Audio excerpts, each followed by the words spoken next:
Jeremías capítulo 18, hermanos, del versículo 1 al versículo 6. Voy a volver a leerlos nuevamente.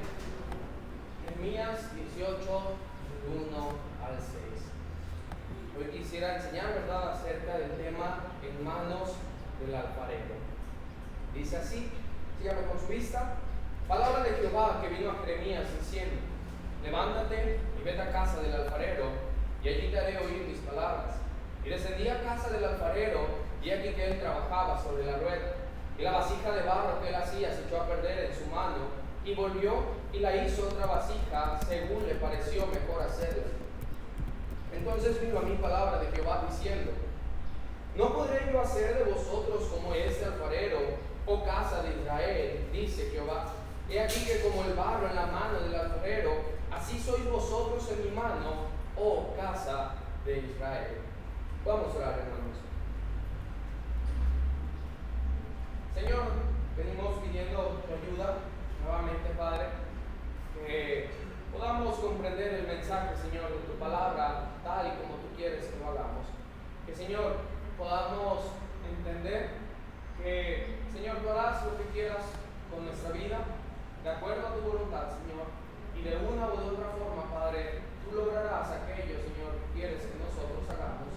Ayúdanos, Señor, a poder poner nuestras vidas en tus manos, a poder confiar en ti, Padre, que, Señor, podamos ser ese barro moldeable, útil, Señor, dispuesto, Padre, a cambiar según te parezca mejor a ti, Señor. Danos gracia, hónrate, glorifícate por sobre todo. Pido esto en el nombre de Jesús. Amén. Jeremías, hermano. ¿Alguien sabe cómo se le apodaba a Jeremías?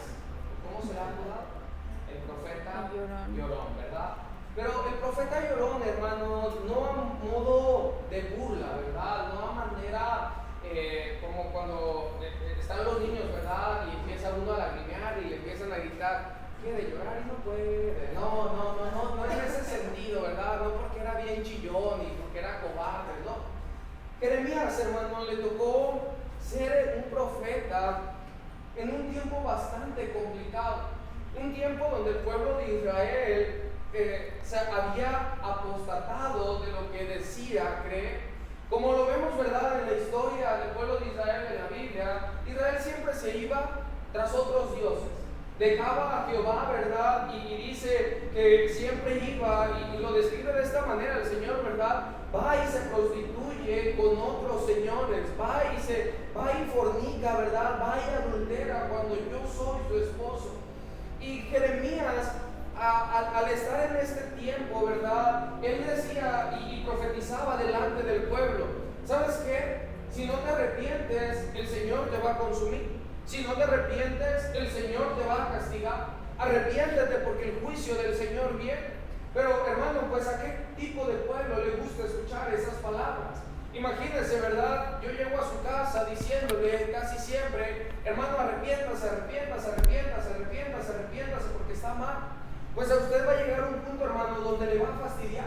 Aunque yo pueda estar en lo correcto, hermano, a ninguno de nosotros le gusta escuchar una reprensión o una exhortación de quien venga. No importa, ¿verdad?, si la persona tiene buen testimonio o no lo tiene. Sencillamente, muchas veces no nos agrada el hecho de recibir la reprensión. Pero Jeremías había estado en esta situación de tal manera que había otros falsos profetas en este tiempo que ellos le decían, ¿verdad?, no escuchen a Jeremías. Jeremías solamente viene y profetiza destrucción. Ustedes viven bien, ustedes hacen lo que creen que está correcto y eso es lo bueno. Y siempre lo he dicho, ¿verdad?, que similar se escucha en nuestros días. La mayoría de la gente, ¿verdad?, hoy en día ya no quiere predicadores, hoy en día quiere gente que los motive a ser mejores personas. Quiere gente, ¿verdad?, que los impulse y desprecian lo que la palabra del Señor dice por emocionalismo puro. Pues bueno, esto era la situación en la cual Jeremías se encontraba. El pueblo de Israel, hermano, iba completamente a un camino que marcaba la destrucción futura. Y después lo vemos, ¿verdad? Viene el imperio babilónico y los toma. Y hermano, cuando el pueblo de Babilonia los conquistó, fue una conquista totalmente horrible. Hermano, en los templos, los hombres del imperio de Babilonia, los soldados, violaban a las mujeres del pueblo de Israel. Venían los soldados y como manera de burla en los templos de Israel, ¿verdad?, en los lugares sagrados que consideraba el pueblo, iban y se metían y tenían, ¿verdad?, violaban a las personas. No había hombre adulto en esa época que hubiera sobrevivido a la espada del rey de Babilonia. Y esa fue la destrucción, hermano, que Jeremías les estaba profetizando. Y aún así el pueblo nunca se arrepintió. Esta historia, hermano, si la estudiamos y la vemos en su contexto, es más bien un llamado al arrepentimiento. Es más bien un llamado a volver al Señor, a una consagración hacia Él. Y a continuación veremos el porqué. Pero primero quisiera que también entendiéramos acerca de la soberanía de Dios.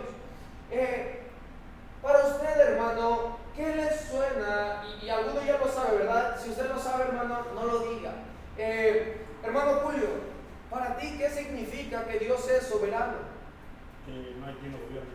Que no hay quien lo gobierne. Freud.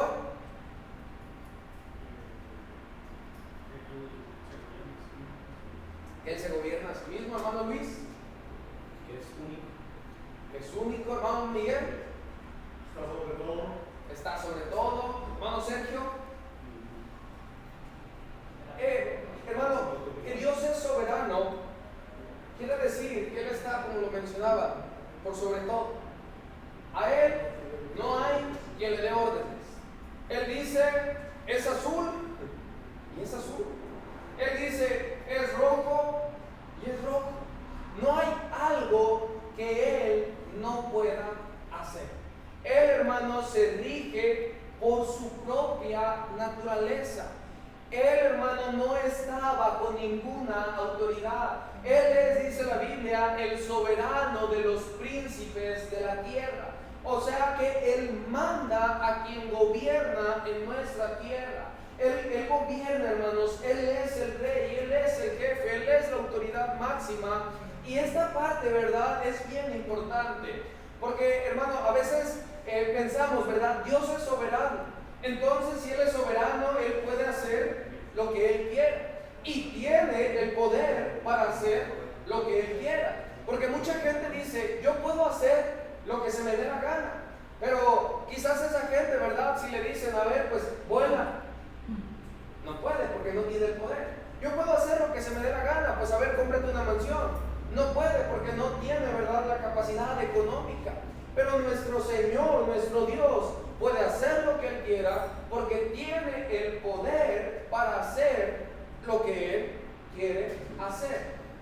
Entonces, también no podemos pensar, hermanos, o imaginar que porque Dios pueda hacer lo que Él quiera, un día se va a volver malo. O como Él puede hacer lo que se le da la gana, pues un día va a tomar al mundo y lo va a destruir, porque no, tampoco es así.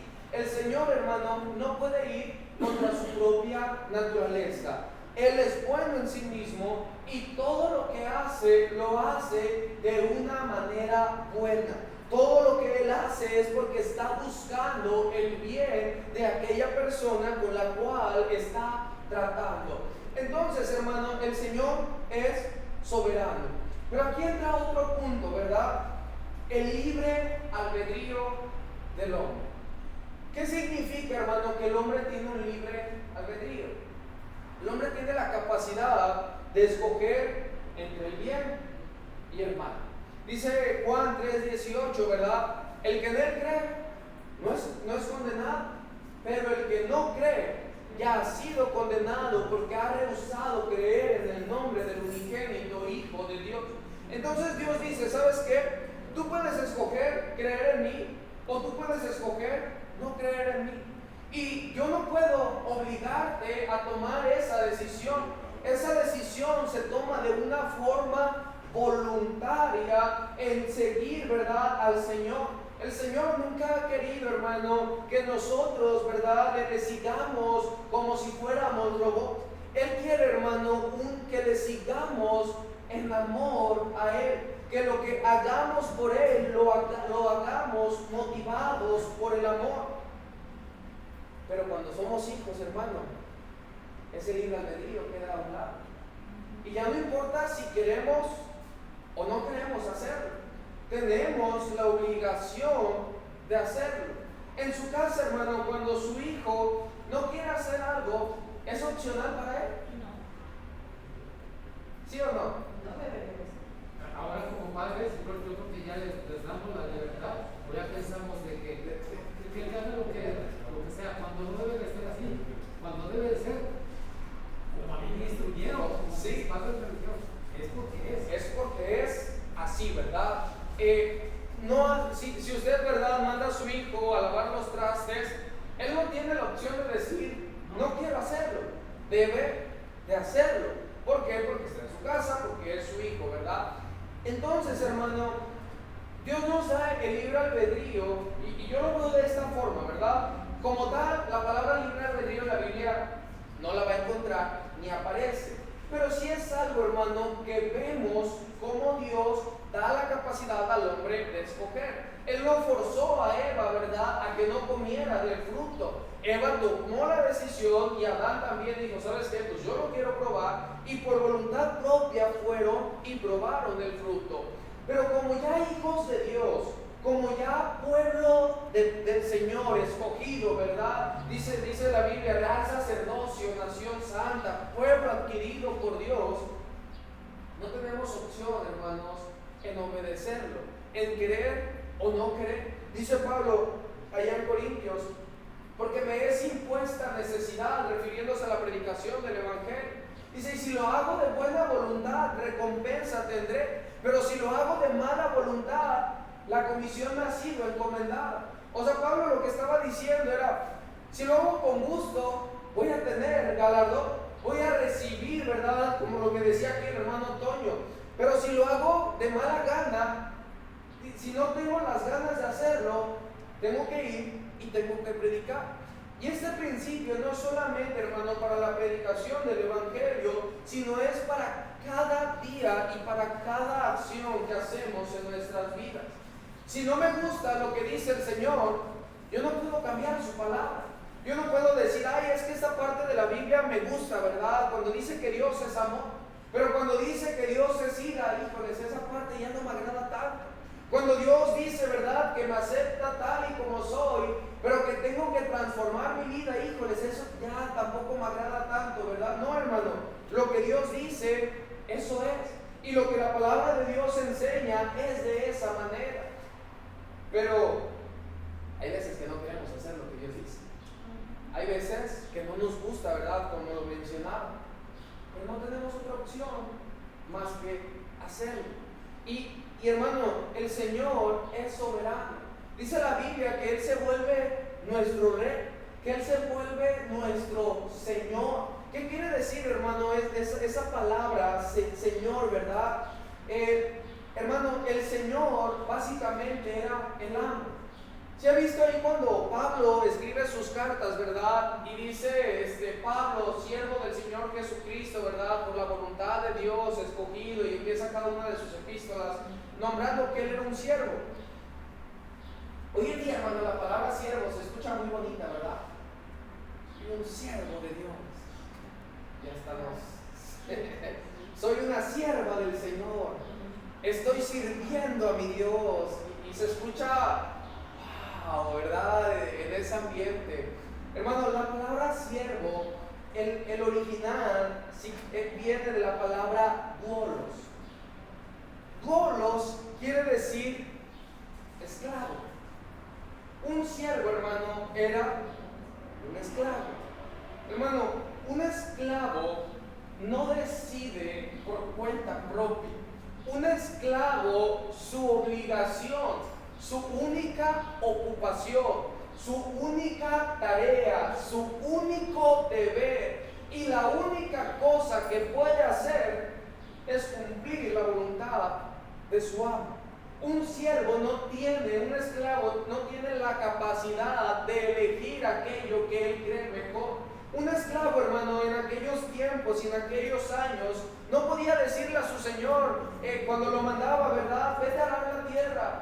No puedo, es que tengo que hacer esto. No, él tenía la obligación de ir y arar la tierra, y como le decía, él no podía escoger si sí o si no. Solamente su labor era obedecer a su amo. Y hermano, un esclavo era la posición social más baja que se podía tener. Un esclavo, hermano, en aquellos tiempos bíblicos, la forma en la que los reconocías era que un esclavo nunca podía usar zapatos. Nunca. Entonces, cuando tú veías en la calle a alguien que no llevaba zapatos, tú sabías que esa persona era un esclavo. Ahora, también un esclavo, hermano, podía tener ciertos beneficios y ciertas comodidades según las posibilidades de su amo y lo bueno que fuera su amo o lo bien que lo tratara. Había esclavos, hermano, los mayordomos principalmente, que eran esclavos y que estaban a cargo de las posesiones de su señor y manejaban, administraban los negocios, el dinero. Y podían traer, hermano, vestimentas que a lo mejor traía una persona de dinero por la posición que tenía, pero siempre sin zapatos. ¿Por qué? Porque un esclavo no podía olvidar lo que era. Hermano, si yo digo que sirvo al Señor, que soy hijo del Señor, entonces yo no puedo olvidar lo que soy del Señor. Yo no puedo, ¿verdad, hermano, sentirme más allá de lo que el Señor me ha puesto? Él es el amo, yo soy el esclavo y mi tarea es cumplir la voluntad que mi amo tiene para mí. Pero la realidad es que eso es un poco complicado hoy en nuestros días. Porque ¿a qué persona, hermano, le gusta someterse? Todos pensamos, ¿verdad?, de una forma diferente y yo creo esto y yo opino aquello y a lo mejor esto sería de esta forma o a lo mejor esto estaría mejor así. Pero hermano, como hijos de Dios no podemos pensar que tenemos una voluntad para decidir. No podemos pensar que nuestra voluntad es mejor que la voluntad del Señor. Como esclavo yo solamente debo de vivir para hacer lo que el Señor quiere que yo haga. Entonces ahora sí, ¿verdad?, dejando en claro esta parte, Dios es soberano.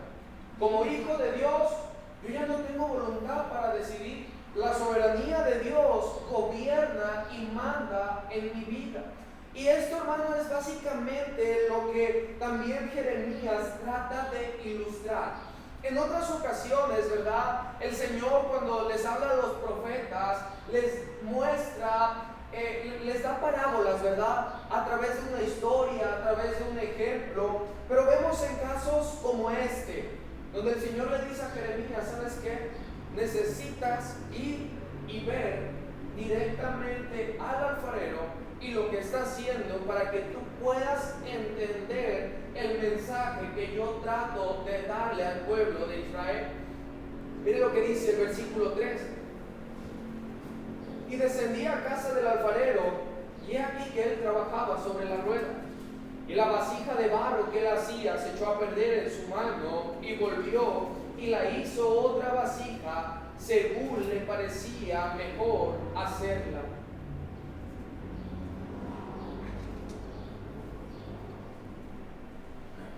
La escena era la siguiente, hermanos. Jeremías va y ve cómo es que está trabajando, ¿verdad?, este alfarero. Dice que estaba sentado, ¿verdad?, moldeando aquel lodo y que estaba haciendo una vasija, pero se echa a perder, se le sale un poco de las manos y lo que hace, dice que deshace esa vasija y la hizo otra vasija según le pareció mejor hacerla. Y después nos dice, ¿verdad?, el pueblo de Israel es como el lodo en mis manos. Hermano, el pueblo de Israel se había desviado del propósito que Dios tenía para ellos. El pueblo de Israel se había apartado de la voluntad que Dios quería hacer con ellos. Pero aquí lo que me parece impresionante, ¿verdad?, es como Dios se pone y dice: yo soy ese alfarero y ustedes están en mis manos y los estoy moldeando. Pero hermano, aunque el pueblo de Israel se encontraba en pecado, el Señor dice: yo no desecho ese lodo, sino que lo moldeo, sino que tengo que deshacerlo y darle una nueva forma según a mí me parezca. A veces pensamos y creemos que lo que estamos haciendo está bien. Y lo que decía, ¿verdad?, la hermana Ramón, a veces pecados que cometemos y que no pensamos que están mal. ¿Sí me explico? Hacemos cosas buenas, ¿verdad? Hacemos cosas que parecen buenas, pero que son malas. Y a veces no nos damos cuenta de esa parte y de cómo nos estamos equivocando. Pero el Señor, hermano, dice: ¿sabes qué? En lugar de desecharte, yo te transformo. Pero esa transformación no te va a agradar. Esa transformación no te va a gustar. La forma en la que yo te voy a cambiar no va a ser una forma en la que tú vas a querer cambiar. Va a ser por deshacerte completamente.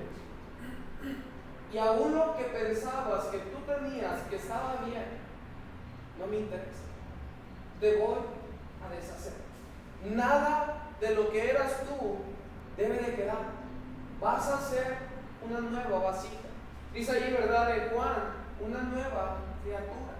Entonces, hermano, el Señor nos va a deshacer completamente. Y lo hemos visto. Hermano, el Señor tiene que limpiar y tiene que transformar a su pueblo según le parezca a Él mejor hacerlo. No nos va a agradar. No fue de la manera que nos gustaría y no va a ser de la manera que nos gustará o en la cual nos vamos a deleitar en eso. Porque escuchamos, ¿verdad? Y decimos, sí, cuando yo esté en la prueba voy a confiar en el Señor y sabré que todo viene de parte del Señor. Pero cuando ya estamos, hermano, y cuando el Señor nos está deshaciendo, no nos acordamos de eso. No nos acordamos, ¿verdad? Muchas veces de que el Señor sigue siendo bueno. No nos acordamos de que el Señor nos sigue transformando. No nos acordamos de que el Señor nos sigue moldeando. No nos acordamos de que el Señor nos sigue edificando. Pero hermano, el Señor nos va a transformar como Él quiera hacerlo. Mira el versículo 6. ¿No podré yo hacer de vosotros como este alfarero, oh casa de Israel? Dice Jehová. He aquí que como el barro en la mano del alfarero, así sois vosotros en mi mano, oh casa de Israel. En un instante hablaré contra pueblos y contra reinos para arrancar y derribar y destruir. Pero mira el versículo 8. Pero si esos pueblos se convirtieron de su maldad contra la cual hablé, yo me arrepentiré del mal que había pensado en hacerles. Y en un instante hablaré de la gente y del reino para edificar y para plantar. Pero si hiciere lo malo delante de mis ojos, no oyendo mi voz, me arrepentiré del bien que había determinado hacerles. Por eso es que les decía, hermanos, esta historia es más bien un llamado al arrepentimiento. Es más bien un llamado a cambiar y a transformar nuestras vidas. Hermano, Dios les dice, ¿sabes qué? Yo voy a hacerle mal a ese pueblo, pero si ellos se arrepienten, yo los voy a ayudar, yo los voy a sanar. Pero igual a ese pueblo que yo había decidido hacerles bien, si un día se apartan de mí, yo les voy a hacer aquel mal que había prometido para los otros pueblos. Hermano, lo que el Señor nos quiere decir con estos versículos es que no porque hoy estemos haciendo lo bueno, el día de mañana podemos apartarnos. No porque hoy estemos en la iglesia, el día de mañana podemos volver a realizar lo que es incorrecto. El Señor, hermano, quiere que cada día de nuestras vidas, como dice allá, renunciemos a nosotros mismos, tomemos la cruz de Jesús y lo sigamos solamente a Él. Y que nos arrepintamos, hermano, de aquel mal que estamos cometiendo. ¿Me ponen atención allá atrás, por favor? El Señor, hermano, quiere que nosotros transformemos nuestras vidas. Que el Señor quiere que nosotros nos limpiemos por voluntad propia, por designio propio, porque queremos hacerlo. Y si no queremos hacerlo, hermano, el Señor lo hará. Y Él tiene que limpiar siempre su pueblo. Él va a limpiar siempre su iglesia. Él va siempre a seguir transformando y moldeando lo que Él quiere hacer con nosotros. Porque, hermano, Dios quiere un pueblo santo para Él poder bendecirlo, como lo dice aquí. Lo dice, ¿verdad? Si ese pueblo se convirtieron de su maldad contra la cual hablé, versículo 8, yo me arrepentiré del mal que había pensado y en un instante hablaré de la gente y del reino para edificar y para plantar. Hermano, queremos que nuestra iglesia sea usada por Dios. Pues entonces hay que limpiarnos voluntariamente, porque si no el Señor lo hará de una manera forzada y no nos va a agradar, hermano. Y sí creo, hermano, firmemente que el Señor tuvo que limpiar su iglesia de una forma que no nos gustó, pero que eso, hermano, no vuelva a pasar y no vuelva a suceder. Pero para que eso no vuelva a pasar y no vuelva a suceder, nuestra vida debe de estar voluntariamente limpia delante del Señor. Eso es, hermano, lo que Dios necesita de nosotros. El pueblo de Israel, mire lo que dice el versículo 13.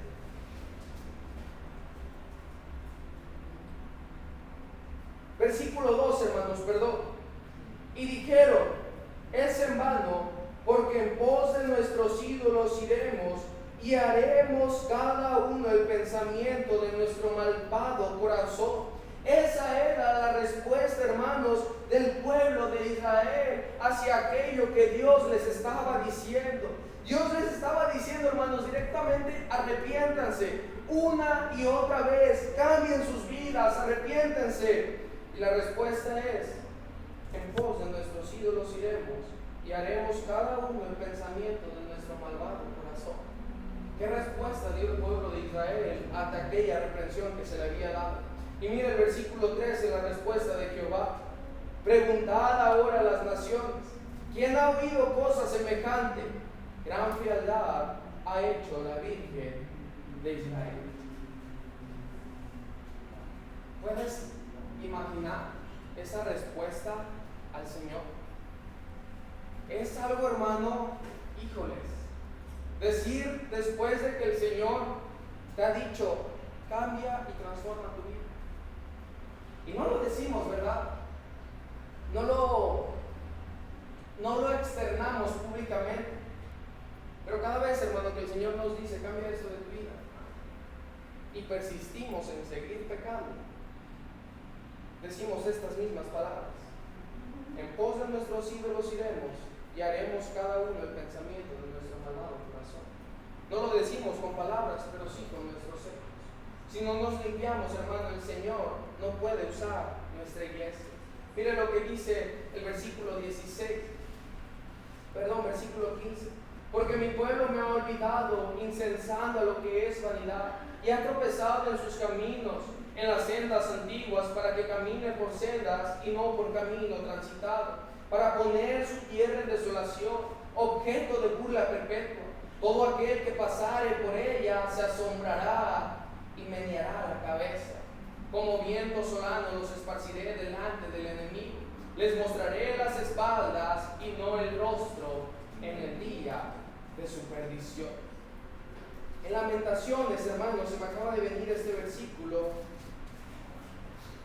Lamentaciones, capítulo 1, versículo 1.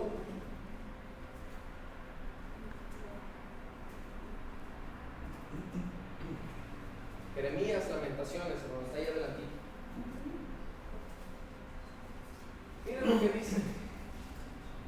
Lamentaciones, hermano, también lo escribe Jeremías después de que el pueblo viene a cautividad con Babilonia. Mire, dice: ¿cómo ha quedado sola la ciudad populosa? La grande entre las naciones se ha vuelto como viuda. La señora de provincias ha sido hecha tributaria. ¿Cómo ha quedado sola la ciudad populosa? Hermano, el pueblo de Israel decidió no hacer caso y no arrepentirse al Señor. ¿Y qué pasó? La ciudad populosa, aquella ciudad transitada, gloriosa, aquella ciudad que se jactaba por lo que tenía, vino a quedar desolada y destruida. No va a quedar, dice, tierra sobre tierra. ¿Cómo quedó el templo, hermano, de Israel? Destruido totalmente. Después, ¿verdad? Daniel se nos dice que los objetos que se ocupaban para el templo ahora los estaban ocupando en el templo de Baal. Imagínense eso, hermano, para aquel pueblo tan orgulloso de su religión como es el pueblo de Israel. Eso era una vergüenza completamente total. Y hermano, gracias a Dios, el día de hoy estamos bien. Gracias a Dios, hasta el día de hoy nos ha bendecido. Y ha salido, ¿verdad? Y todas las cosas se han acomodado y hoy estamos aquí. Pero hermano, no dejemos que un día nos apartemos del Señor. Cada día vivamos, hermano, vidas de arrepentimiento delante del Señor. Que cada día nuestras vidas, hermanos, sea un caminar de santidad con el Señor. Que cada día, hermanos, de nuestras vidas nos despojemos de todo aquello que no le agrada a Él. Que cada día de nuestras vidas, nuestra vida sea cambiada y transformada, hermanos, primero voluntariamente, antes que el poder del Señor entre en nuestras vidas. Mire, hermano, a mí esa historia de Jonás, ¿verdad? Cómo me gusta, porque Jonás se resistía a la voluntad del Señor, y aunque él no quería hacerlo, hermano, terminó haciéndolo, porque el cristiano no puede decidir qué hacer con su vida. El cristiano solamente debe de vivir para obedecer a su Señor. Pero para eso, hermano, debemos de limpiarnos. Y debemos de seguir transformándonos, debemos de seguir teniendo esas mismas ganas de seguir siendo moldeados por el Señor. Que, hermano, podamos estar en sus manos y sentirnos, ¿verdad? Todavía tener esa disposición a querer agradar a Dios. Porque, hermano, cuando dice la Biblia, ¿verdad? Horrenda cosa es caer en manos de Dios mismo. ¿Cuántas historias, hermanos, usted no ha escuchado de hermanos que se han apartado? Y le apuesto a que a ninguno de ellos le ha ido bien. A ninguno. ¿Por qué, hermano? Porque al Hijo de Dios no le puede ir bien lejos de su Padre. Hermano, sigamos limpiándonos, sigámonos transformándonos y vivamos esa vida de arrepentimiento que el Señor quiere para nosotros. Vamos a orar.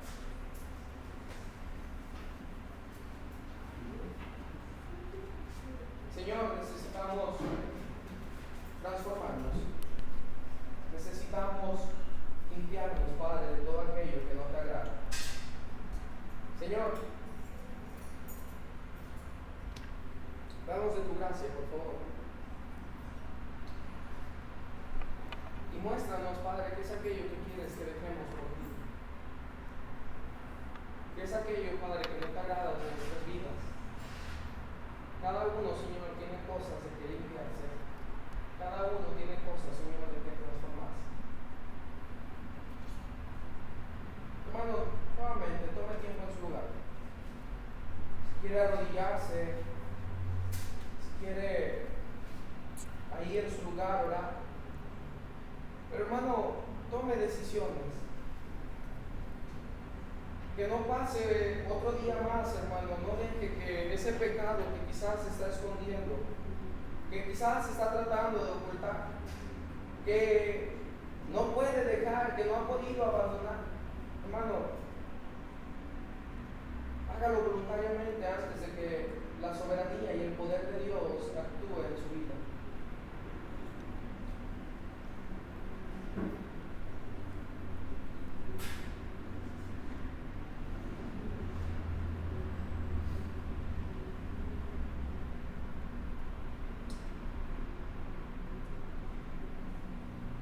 Señor, límpianos.